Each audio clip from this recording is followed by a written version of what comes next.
Time की आपकी पसंदीदा शो 9 बज गए में आपका स्वागत है। आपके साथ मैं हूं मलिका मल्होत्रा। हफ्ते का पहला दिन, नया दिन, नई शुरुआत। अगर आप वीकेंड की छुट्टियों में खबरों से दूर रहे तो परेशान ना हो, अगले 1 घंटे बने रहिए हमारे साथ। आपको मिलेगी देश और दुनिया की तमाम अहम खबरें। आपको हम बताएंगे कोविड का पूरा अपडेट, थोड़ी देर में शुरू हो रहे प्रिकॉशन डोज के बारे में अलग अलग शहरों से रिपोर्ट्स भी आपको दिखाएंगे। लेकिन पहले बुलेटिन की कुछ झलकियां। हिमाचल प्रदेश के डलहौजी में भारी बर्फबारी, कई जगहों पर करीब 4 फीट मोटी बर्फ की परत। ब्राजील के कैपिटोलियो की झील में दिल दहला देने वाला हादसा, नाव पर पहाड़ का हिस्सा गिरने से 10 लोगों की मौत।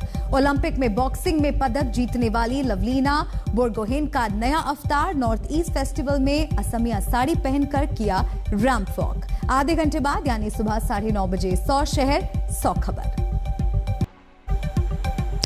बुलेटिन की शुरुआत कोविड के नए आंकड़ों से। थोड़ी देर पहले कोविड केस के नए आंकड़े जारी हुए हैं। देश में 24 घंटों में कोविड के 1,79,723 नए केस आए हैं। एक दिन पहले की तुलना में ये 12.6% ज्यादा है। नए केस के बाद देश में एक्टिव केस की संख्या 7,23,619 हो गई है।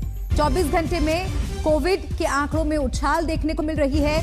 140 लोगों की मौत हो चुकी है। देश में कोविड के एक्टिव केस 7,23,619 है।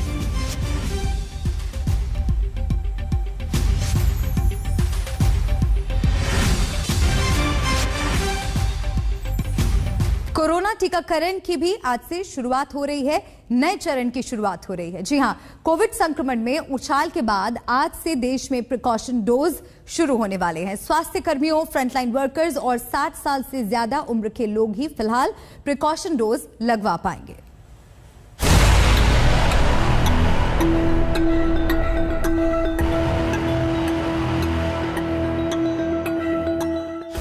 लीजिए, टीकाकरण का एक और दौर शुरू हो गया है। ओमिक्रॉन की वजह से कोरोना केस में आई बाढ़ को देखते हुए वैक्सीन का बूस्टर डोज सुबह 9 बजे से लगना शुरू हो चुका है। इसकी शुरुआत हेल्थ केयर वर्कर और फ्रंटलाइन वर्कर के अलावा 60 साल से ऊपर के बुजुर्गों से हुई है।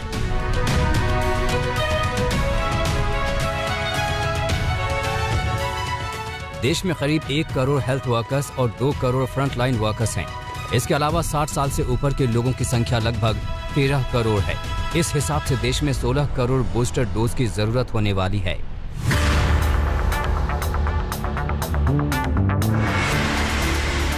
लेकिन परेशान करने वाली बात यह है कि देश में अब तक लाखों लोगों ने दूसरी डोज नहीं लगवाई है। इसलिए ऐसे लोगों को तीसरी डोज देने का सवाल ही नहीं उठता है। जबकि एक्सपर्ट्स का कहना है कि कोरोना की तीसरी लहर के लिए बूस्टर डोज का लगना जरूरी है। बूस्टर डोज लेने वाले लोगों के लिए सबसे जरूरी जानकारी ये है कि जो लोग कोविन ऐप पर रजिस्ट्रेशन नहीं कर पाए हैं, वे किसी भी कोविड टीकाकरण केंद्र पर जाकर टीका लगवा सकते हैं।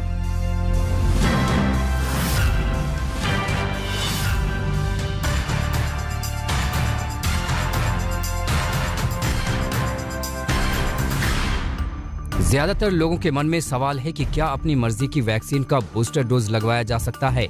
बिल्कुल नहीं। जिस व्यक्ति को जिस वैक्सीन की पहली 2 डोज लगी होगी, उसी वैक्सीन की तीसरी डोज लगाई जाएगी। अगर आपको कोविशील्ड की पहली और दूसरी डोज लगी है तो कोविशील्ड की ही बूस्टर डोज लगेगी, और जिसे कोवैक्सीन की दोनों डोज लगी हैं, उसे बूस्टर डोज में कोवैक्सीन की ही लगाई जाएगी।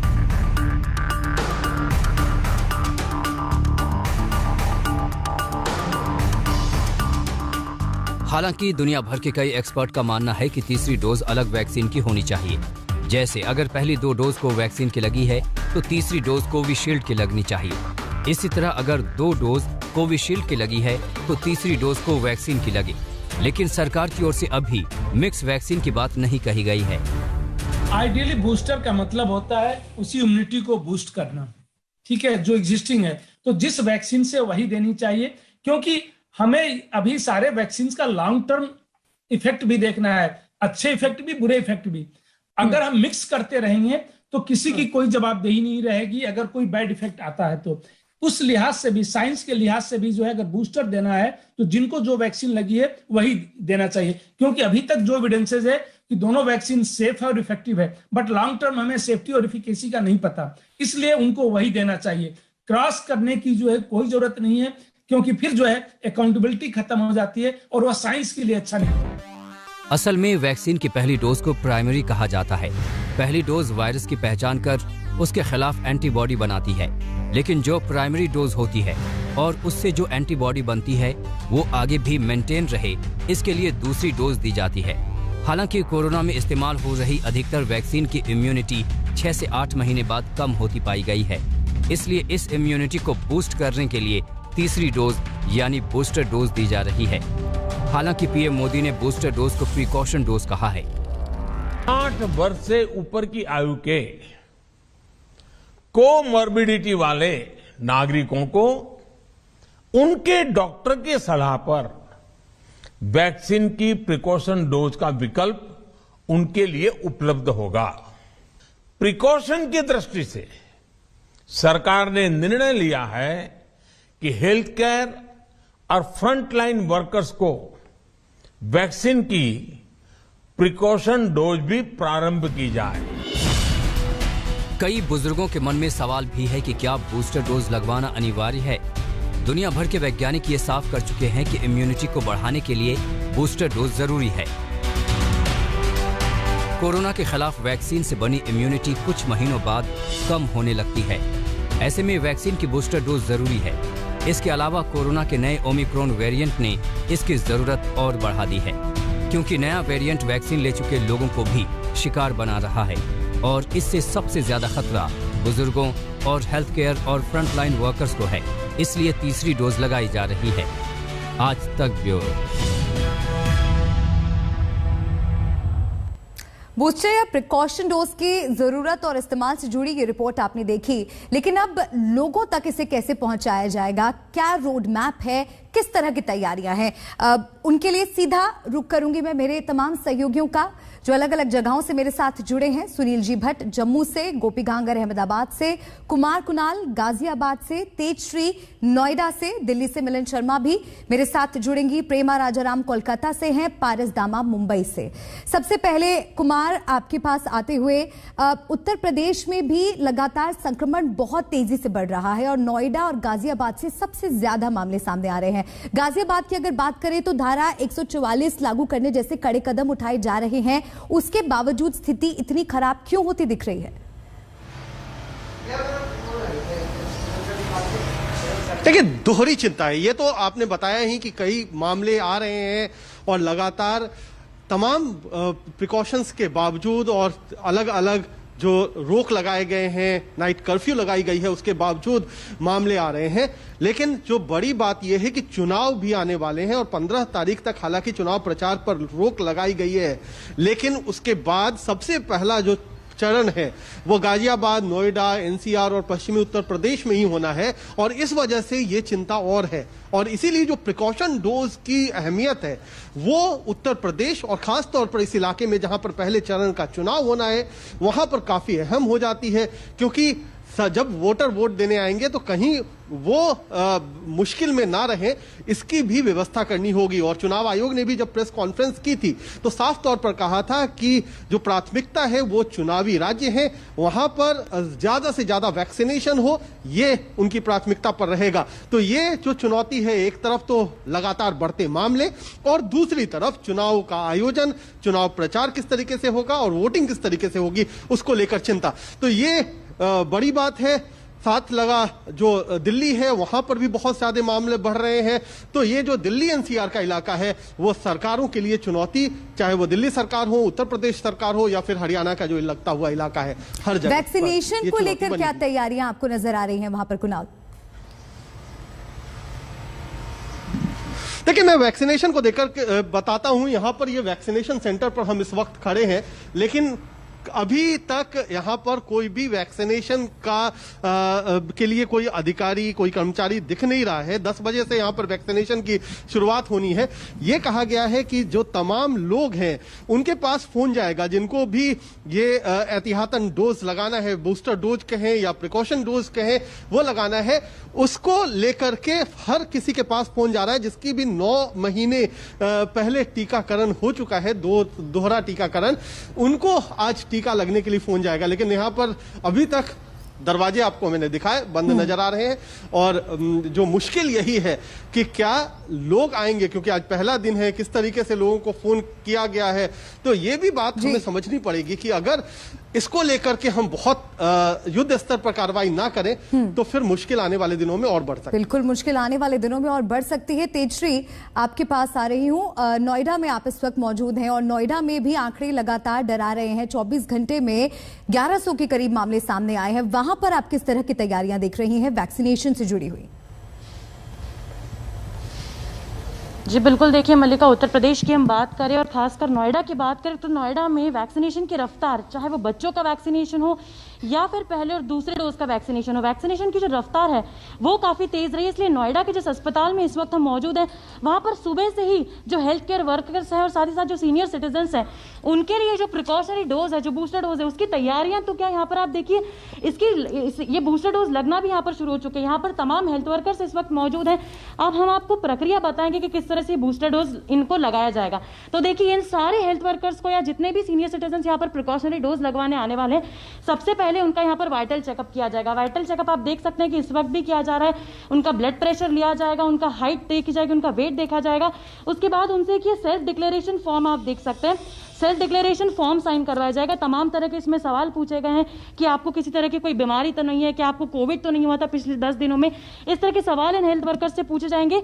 और इसके बाद आप देखिए यहाँ पर ये दूसरा रूम बनाया गया है जहाँ पर वैक्सीनेशन होने वाला है। यहाँ पर इस रूम में हेल्थ वर्कर्स को वैक्सीनेशन दिया जाएगा। आप देख सकते हैं वैक्सीनेशन की भी पूरी तैयारियां की जा चुकी हैं। और चूंकि बहुत सारे लोगों को कोविड शील्ड की डोज लगी, इसलिए यहाँ पर कोविड शील्ड यहाँ पर सभी हेल्थ वर्कर्स को दिया जाएगा।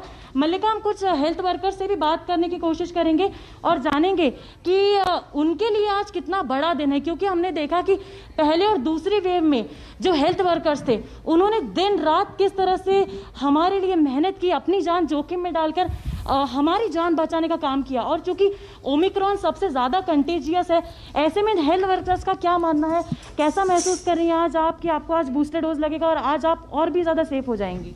मैम बहुत अच्छा महसूस कर रही हूँ, मुझे कोई प्रॉब्लम नहीं, मैं लगाने के लिए बहुत ज़्यादा एक्साइटमेंट हूँ।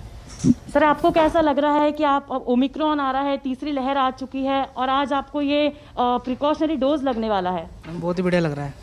सेफ फील कर रहे हैं अब आप? एकदम सेफ फील कर रहे हैं। तो देखिए सेफ फील तो ये जरूर करेंगे। आप बताइए, आप सेफ फील करेंगे आपको जब प्रिकॉशनरी डोज लग जाएगा उसके बाद? बिल्कुल, बहुत अच्छा और बहुत सेफ फील करेंगे। और क्योंकि हम लोग हेल्थ वर्कर हैं तो हमें तो पहले होना चाहिए, हम सेफ रहेंगे तभी हम सबको सेव कर पाएंगे, क्योंकि तीसरी लहर अब आ रही है। और यही जज्बा है हमारे हेल्थ वर्कर्स का, जिसको हम लगातार जितना धन्यवाद कहें, इनका अभिनंदन करें उतना कम है। और आपको अब सीधा अहमदाबाद ले चलते हैं जहां पर गोपी घांगर इस वक्त मौजूद हैं।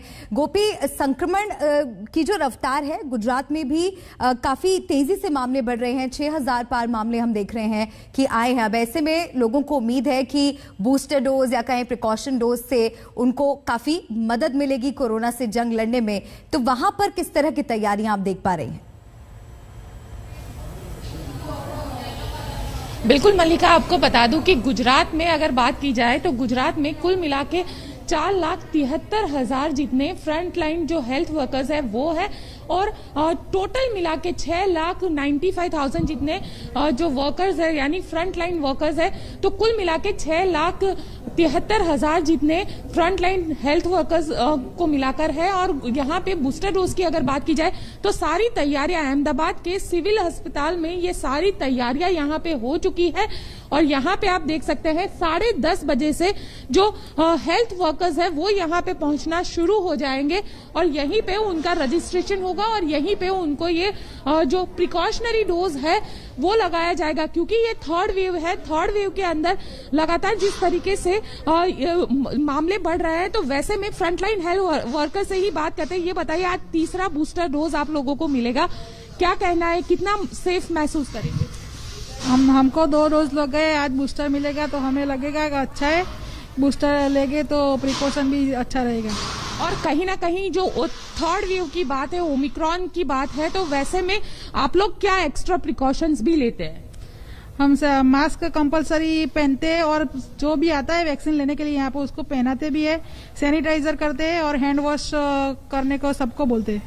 बिल्कुल, आप बताइए क्या कहेंगे, आप कितना सुरक्षित महसूस करेंगे आज जब आपको तीसरा ये प्रिकॉशनरी डोज मिलेगा। थैंकफुल टू आवर गवर्नमेंट कि हमें तीसरा डोज लगवा रहा है। हमारे प्रिकॉशन वो फर्स्ट हमारे corona warrior as a corona warrior हमें प्रिकॉशंस डोज दे रहे हैं। तो बिल्कुल सरकार का शुक्रिया अदा कर रहे हैं, क्योंकि लगातार हमने पिछले दौर में देखा कई सारे जो फ्रंट लाइन हेल्थ वर्कर्स थे वो संक्रमित हुए थे। तो वैसे में आज जो प्रिकॉशनरी डोज इन लोगों को दिया जाएगा, और यहाँ पे गुजरात की बात की जाए, सिर्फ अगर अहमदाबाद की बात की जाए तो 1 लाख से ज्यादा फ्रंट लाइन हेल्थ वर्कर्स है जिनको ये बूस्टर आज जो तीसरा प्रिकॉशनरी डोज है वो देना शुरू हो जाएगा। कदम की सराहना हो रही है, क्योंकि लगातार हम देख रहे हैं कि हमारे फ्रंट लाइन वर्कर्स जो हमारी हिफाजत के लिए रोज ड्यूटी पर जा रहे हैं वो भी संक्रमण का शिकार हो रहे हैं। और ऐसे ही चौंकाने वाले आंकड़े मुंबई से मिल रहे हैं। पारस, आपके पास आते हुए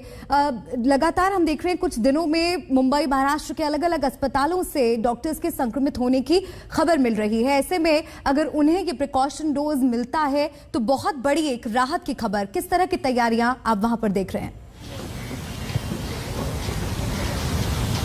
बिल्कुल मलिका, आपने बिल्कुल सही कहा। जिस तरीके से पिछले कुछ दिनों में जो हेल्थ वर्कर्स हैं, जो फ्रंटलाइन वॉरियर्स हैं, वो एक बार फिर संक्रमण उनके अंदर बढ़ते जा रहा है। लगातार मुंबई पुलिस के अधिकारी हो, मुंबई पुलिस के जवान हो, या फिर डॉक्टर्स हो, रेसिडेंट डॉक्टर्स हो, ये आंकड़े जो हैं बेहद डराने वाले हैं। लगातार जो है मामले बढ़ते जा रहे हैं, मुंबई में मामले बढ़ते जा रहे हैं। मगर अगर हम कल की बात करें तो कल जो मामले हैं, वो जो मामले आ रहे थे 21,000 से ज्यादा मामले देखे जा रहे थे पिछले 2-3 दिन में, उससे कुछ घटे हैं, कुछ मामले घटे हैं। बट वही है कि थोड़ा अभी मामले जरूर घटे हैं, बट चिंता का विषय अभी भी बना हुआ है, क्योंकि जिस तरीके से जो हेल्थ वर्कर्स हैं या फ्रंटलाइन वर्कर्स हैं उनके अंदर संक्रमण काफी तौर पे पाया जा रहा है। ऐसे में जो बूस्टर डोज आज से लगने वाली है वो सबसे बड़ी राहत की बात होगी, क्योंकि बूस्टर डोज लगने से जो खतरा है, ओमिक्रॉन का खतरा है, वो जरूर कम होगा और लोग संक्रमण से बच पाएंगे, ऐसी आशा की जा रही है। ऐसे में मुंबई के नेस्को कोविड सेंटर में हम मौजूद हैं, जहां पे तैयारियां पूरी तरीके से हो चुकी है। हम बाहर के एरिया का आपका नजारा दिखाएंगे, बाहर के एरिया की तस्वीरें दिखाएंगे।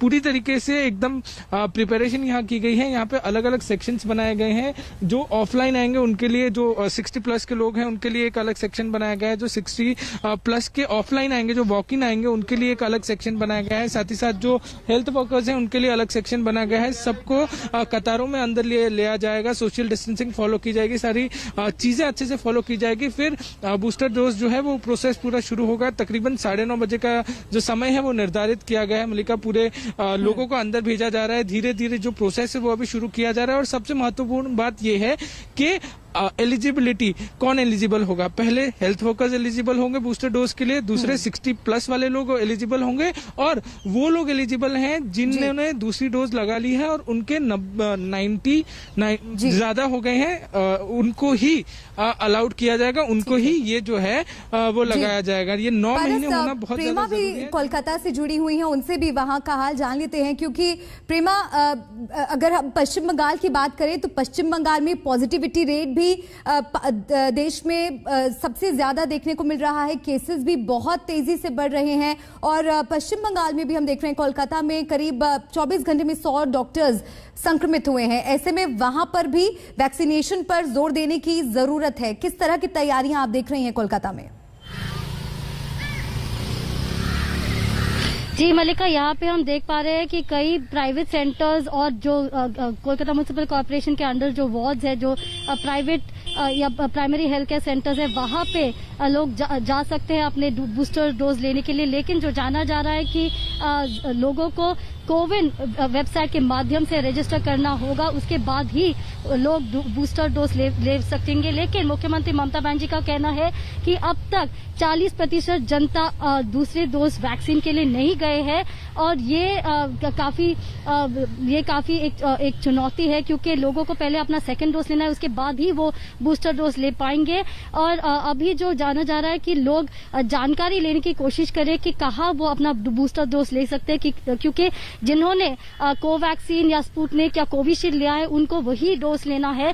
तो लोग अभी जाने की कोशिश में है कि कहाँ वो बूस्टर डोज लगवा सकते हैं। और अभी भी जैसे आपने कहा कि यहाँ पर पश्चिम बंगाल में अब तक जो 24 घंटे में जो मामले सामने नजर आए वो है 24,287 नए मामले सामने नजर आए। तो लोग काफी डरे हुए हैं, घर से बाहर नहीं निकल रहे, लेकिन अभी भी वो लोग जानकारी ले रहे हैं कि बूस्टर डोज उन्हें कहाँ से मिल सकता है। मलिका जी प्रेमा, बहुत शुक्रिया आप सभी का।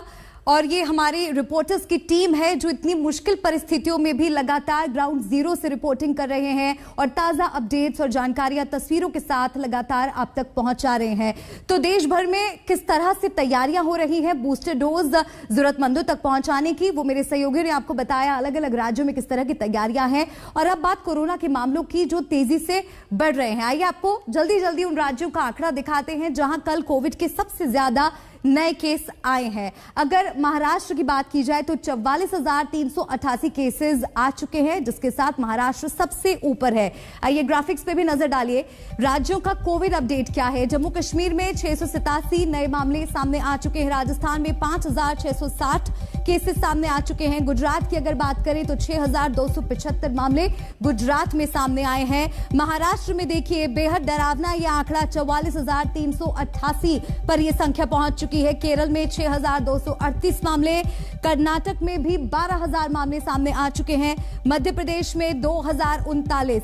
तो नए केसेस के बारे में आपको बता रहे हैं। दिल्ली में 22,751 मामले सामने आ चुके हैं। जयपुर में 2,377, मुंबई में 19,474, बेंगलुरु में 9,020, पुणे में 4,029, कोलकाता में 8,712 और लखनऊ में 401 मामले अब तक नए हैं जो सामने आ चुके हैं। पश्चिम बंगाल दूसरे नंबर पर बना हुआ है जहां पर 24,287 केसेस इस वक्त सामने आए हैं। और दिल्ली में भी कोविड के नए केस का आंकड़ा कल 22,751 पहुंच गया था।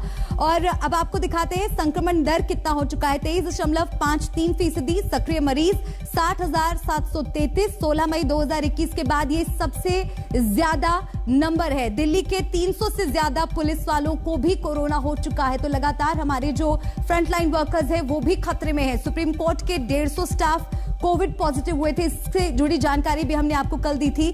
नए केसेस की अगर बात करें तो 22,751। संक्रमण दर 23.53%। 7 मई 2021 के बाद ये सबसे ज्यादा है।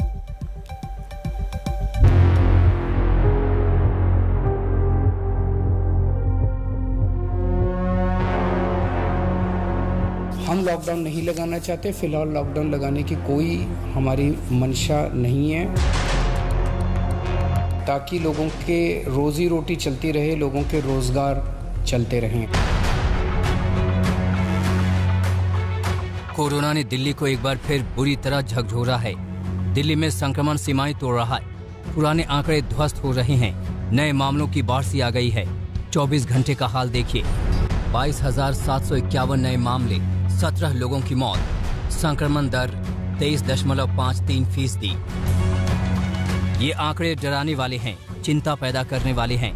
दिल सोचने पर मजबूर हो जाता है कि 10 दिनों में 20,000 के पार जाते ये मामले आखिर कहां जाकर थमेंगे। अस्पतालों का क्या होगा, बिस्तरों डॉक्टरों का क्या होगा। क्या पिछली लहर की त्राही एक बार फिर दिल्ली के मुहाने पर आकर खड़ी हो गई है। मुख्यमंत्री अरविंद केजरीवाल ऐसी किसी स्थिति से इनकार करते हैं। कोरोना की इतनी बड़ी, इतनी खतरनाक लहर थी जो अप्रैल वाली थी, उसको हमने पार पा लिया। तो इस लहर को भी हम लोग पार पा लेंगे।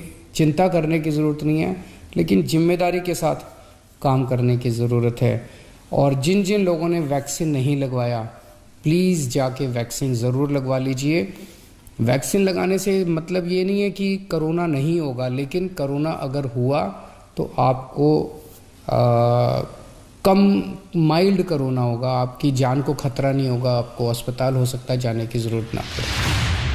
केजरीवाल यकीन दिला रहे हैं कि दिल्ली की हालत पिछले साल वाली नहीं होने जा रही, और वो ये भी यकीन दिला रहे हैं कि दिल्ली पर लॉकडाउन का खतरा भी नहीं है, बशर्ते दिल्ली वाले संयम और संजीदगी दिखाएं, मास्क लगाएं। कई लोग मेरे से प्रश्न पूछ रहे हैं लॉकडाउन लगेगा। हम लॉकडाउन नहीं लगाना चाहते। लॉकडाउन नहीं लगेगा अगर आप मास्क पहनोगे तो। मास्क पहन के घर से बाहर निकलो, मास्क पहन के चारों तरफ घूमो। अगर ज़रूरत ना पड़े तो घर से बाहर ना ही निकलो, अभी थोड़े दिन कोई ज़रूरी नहीं है, लेकिन मास्क पहनना बहुत ज़रूरी है। सोशल डिस्टेंसिंग बहुत ज़रूरी है।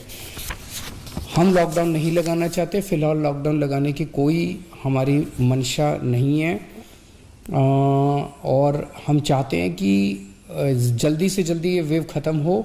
और कोशिश हमारी है कि कम से कम रिस्ट्रिक्शंस हम लोग लगाएं। केजरीवाल ने अपना प्लान बता दिया है, लेकिन ये प्लान तभी कामयाब होगा जब सावधानी बढ़ेगी। संक्रमण तभी काबू में आएगा जब सतर्कता बढ़ेगी। लेकिन दिल्ली में ऐसा कुछ नहीं दिख रहा। अब भी सुध और सावधानी नहीं दिख रही कि 20 दिसंबर को दिल्ली में महज 91 केस थे और 20 दिन में ही आंकड़ा 20,000 को पार कर गया। दिल्ली में 20 अप्रैल 2021 को कोरोना पीक पर था। तब एक दिन में दिल्ली में 28,395 केस आए थे और दिल्ली में संपूर्ण लॉकडाउन की घोषणा कर दी गई थी। वो हालात 1-2 दिन में फिर से आते दिख रहे हैं, लेकिन दिल्ली की केजरीवाल सरकार फिलहाल लॉकडाउन लगाने के मूड में नहीं दिख रही। ये फैसला सही होगा या गलत, ये इससे तय होगा कि कोरोना की ये लहर कितनी घातक रहती है। श्रुतिका के साथ सुशांत मेहरा, दिल्ली आज तक। अब बात मौसम की। मौसम में हम बात करेंगे हिमाचल प्रदेश और उत्तराखंड में जारी बर्फबारी की।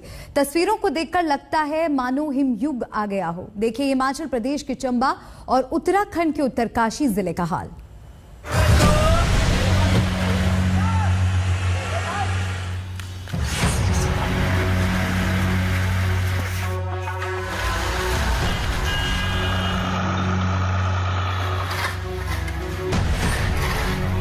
सड़कें बर्फ से ढक गई, पहाड़ियों पर बर्फ ही बर्फ, पेड़ पौधे, घर बार, होटल, रिजॉर्ट, सब बर्फ ही बर्फ।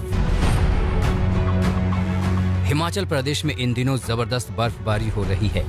ये तस्वीर हिमाचल के चंबा जिले के मशहूर टूरिस्ट सेंटर डलहौजी की है। तस्वीरों को देखकर लगता है कि डलहौजी मानो हिमयुग में पहुंच गया हो। यहाँ जबरदस्त बर्फबारी हो रही है। बर्फबारी से हर तरफ सफेद रंग की मोटी चादर बिछ गई है। लगातार हुई बर्फबारी से यहाँ तापमान 0 के नीचे पहुंच गया है। टूरिस्ट यहाँ बर्फबारी का मजा लेने आते हैं, लेकिन कहते हैं ना कि अति किसी भी चीज की ठीक नहीं होती। बहुत ज्यादा बर्फबारी ने टूरिस्टों का मजा किरकिरा कर दिया है। डलहौजी के डायन कुंड में लगभग 4 फीट से ज्यादा ताजा बर्फबारी हो चुकी है। वहीं डलहौजी नगर में भी 1.5 फीट से ज्यादा बर्फबारी हो चुकी है। इससे कई जगह रास्ता बंद होने से पर्यटकों को घंटों सड़कों पर जूझना पड़ रहा है। प्रशासन के लिए भी ये परीक्षा की घड़ी है। बर्फबारी में आवाजाही बनी रहे, इसलिए सड़कों से बर्फ हटाने का काम लगातार जारी है। ये तस्वीर उत्तराखंड के उत्तरकाशी जिले की है। गंगोत्री मां गंगा का मायका कहलाने वाले मुखबा, हर्षिल घाटी, यमुनोत्री, खरसाली में भारी बर्फबारी हुई है।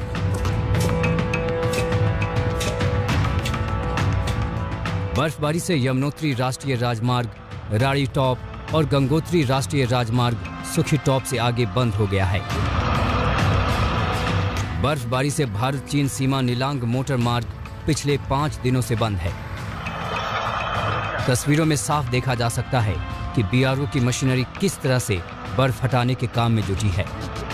काफ़ी मौसम में गतिविधियां हैं, जिसमें आज बारिश हो रही है और ऊपरी क्षेत्रों में बर्फबारी भी शुरू हो गई है। इसमें जगह जगह जहां बिजली के प्रॉब्लम्स आ रही है वहां पर कार्य किया जा रहा है और कुछ रोड्स भी हमारी बर्फबारी के कारण ऊपर क्षेत्र में जहां पर हैवी स्नोफॉल हुआ है वहां पर बीआरओ के द्वारा मार्ग खोलने की कार्रवाई गतिमान है। बर्फबारी अपने साथ कई मुसीबत लाई है। कड़ाके की ठंड, जगह जगह रास्ते बंद, पीने के पानी का संकट, मुसीबतें बेशुमार हैं। चंबा से विशाल आनंद और उत्तरकाशी से ओंकार बहुगुणा के साथ आज तक ब्यूरो।